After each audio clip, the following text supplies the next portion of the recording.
John Mawson, el anterior propietario de la granja, conocía la existencia del agujero, pero no se le había ocurrido mencionárselo a Joe Camber cuando Joe compró la granja en 1963.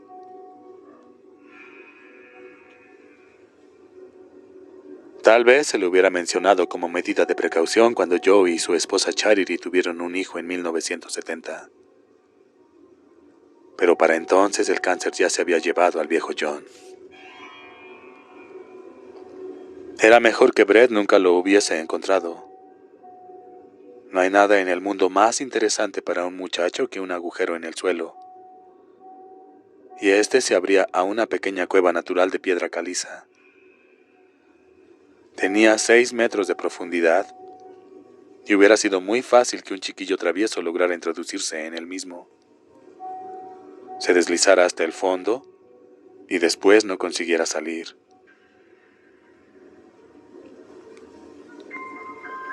Eso les había ocurrido a animales de pequeño tamaño en el pasado.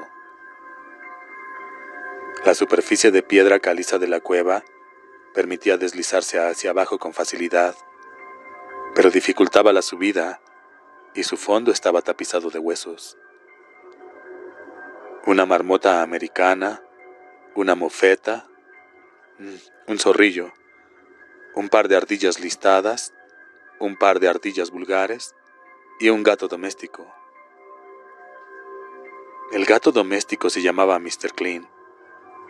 Los Camber lo habían perdido hacía 2 años y habían supuesto que había sido atropellado por un automóvil o que simplemente había huido. Pero allí estaba, junto con los huesos del ratón de campo, al que había perseguido hasta el interior de la cueva.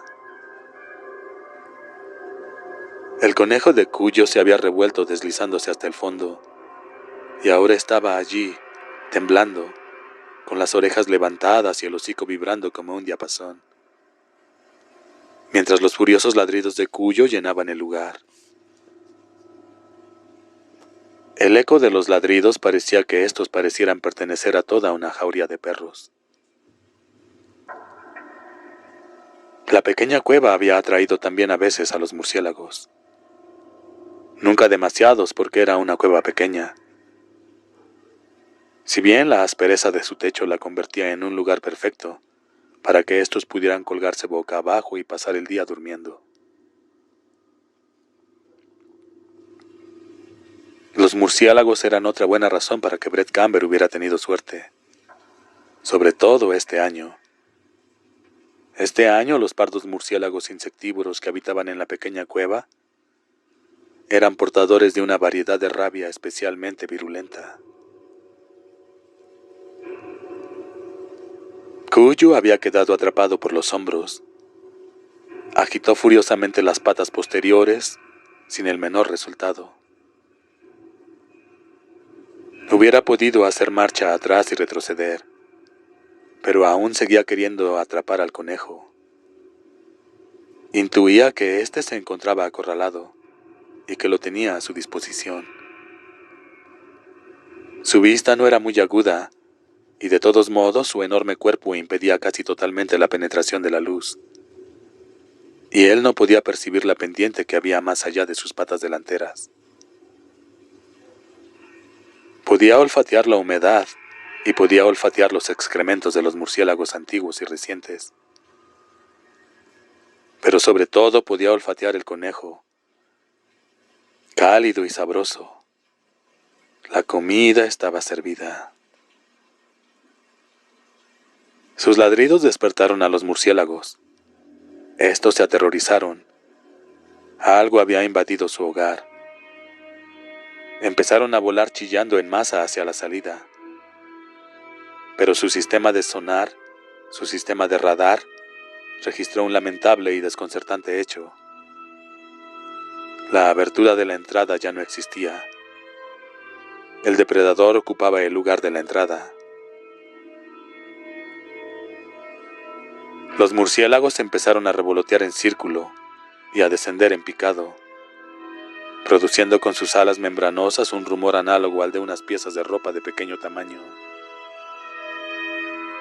Pañales, tal vez. tendidas en una cuerda y agitadas por ráfagas de viento. Por debajo de ellos el conejo se encogió, esperando que todo se resolviera satisfactoriamente.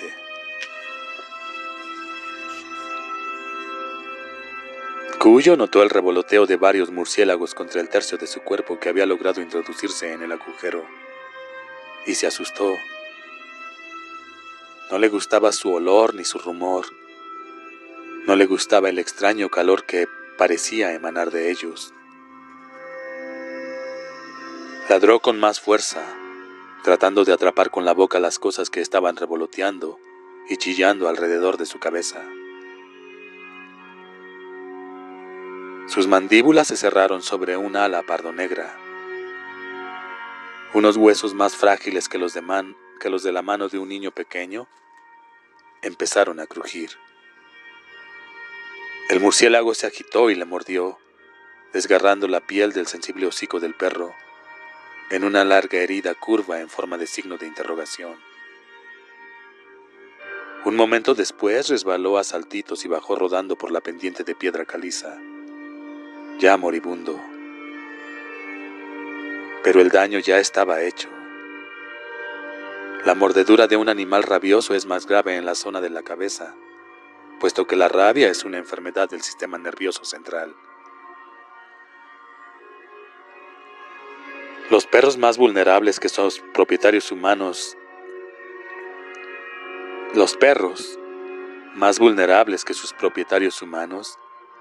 ni siquiera pueden abrigar la esperanza de una protección absoluta con la vacuna de virus inactivo que todos los veterinarios administran. Y a Cuyo no le habían vacunado contra la rafia ni una sola vez en su vida. Sin saberlo, pero sabiendo, en cambio, que la cosa invisible que le había mordido tenía un sabor horrible y repugnante, Cuyo decidió que el juego no merecía la pena. Echando fuertemente los hombros hacia atrás, consiguió retirarse del agujero, al tiempo que provocaba una pequeña avalancha de tierra. Se sacudió para eliminar de su pelaje la tierra y los restos de maloliente piedra caliza. La sangre le manaba del hocico. Se sentó, levantó la cabeza hacia el cielo y emitió un único y débil aullido.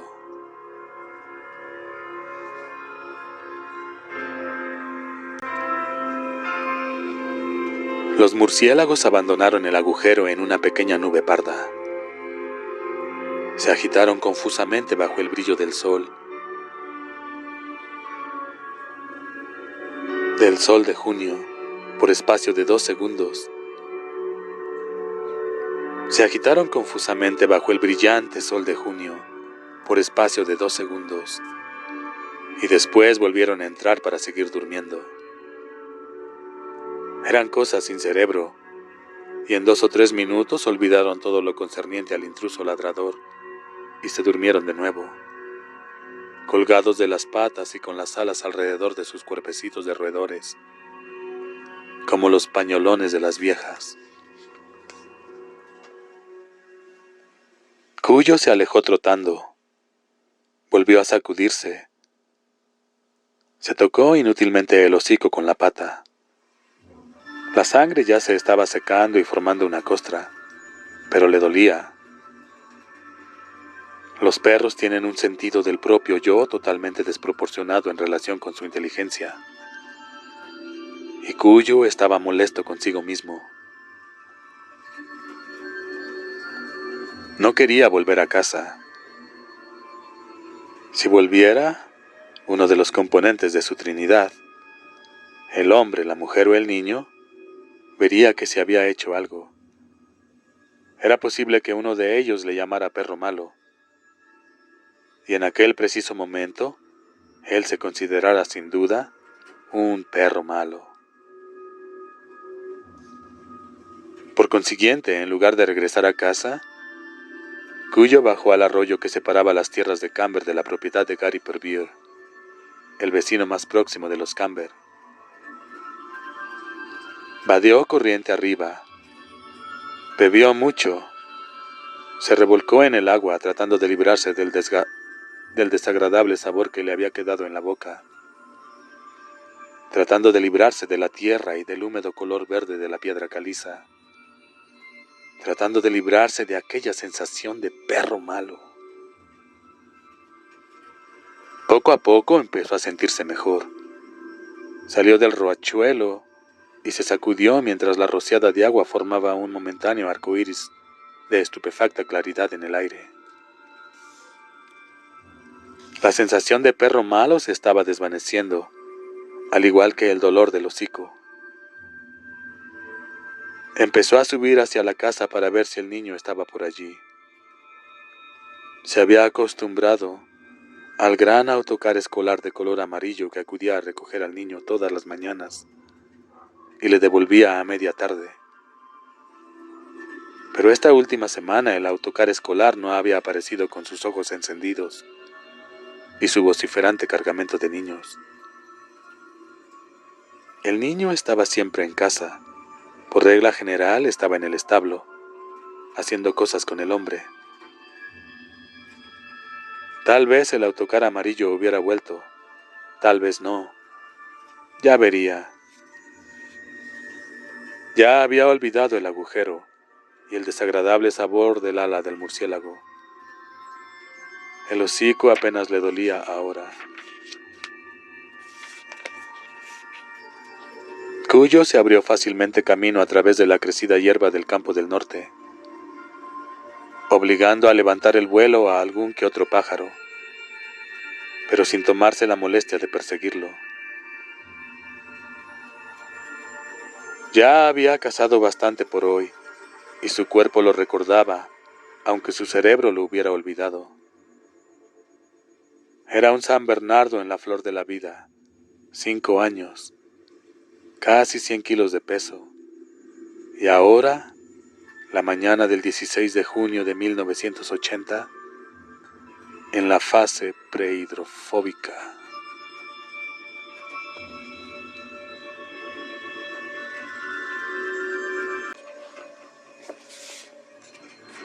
Siete días más tarde, y a 45 kilómetros de la granja de los 7 robles de Castle Rock, 2 hombres se reunieron en un restaurante del centro de Portland llamado El Submarino Amarillo.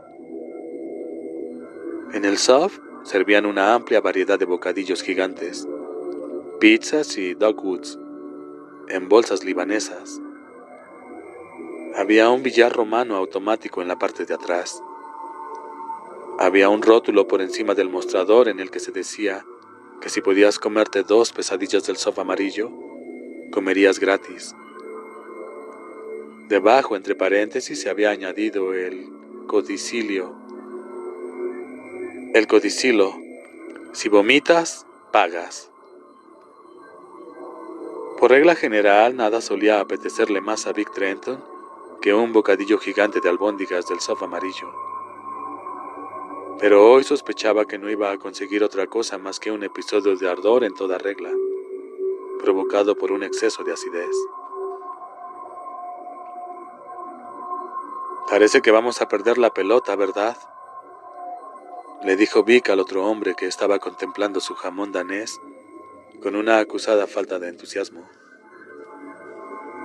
El otro hombre se llamaba Roger Breakstone, y cuando contemplaba la comida sin entusiasmo, se podía adivinar la inminencia de alguna especie de cataclismo. Roger pesaba 130 kilos, y sus rodillas quedaban ocultas cuando se sentaba. Una vez que ambos se encontraban en la cama, víctimas de un ataque de risa propio de chiquillos en un campamento, Donna le había dicho a Vic que pensaba que a Roger le habían volado las rodillas de un disparo en Vietnam.